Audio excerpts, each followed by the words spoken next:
Like and subscribe. Hello, it's Charlie for the Great Recommender. This is Stephen Colbert, The Late Show, and this is The Sound of Science.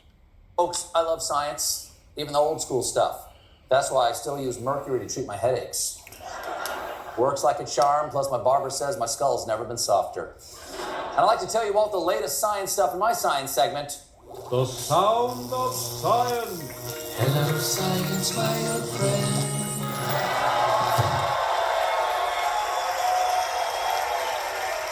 I'm like the Neil deGrasse Tyson. First up in science, a new study suggests that nearly 1 in 3 U.S. adults may have an iron deficiency. So look to your left. Now look to your right. If that made you dizzy, you may have an iron deficiency. Okay? News you can use. Next up, a tiny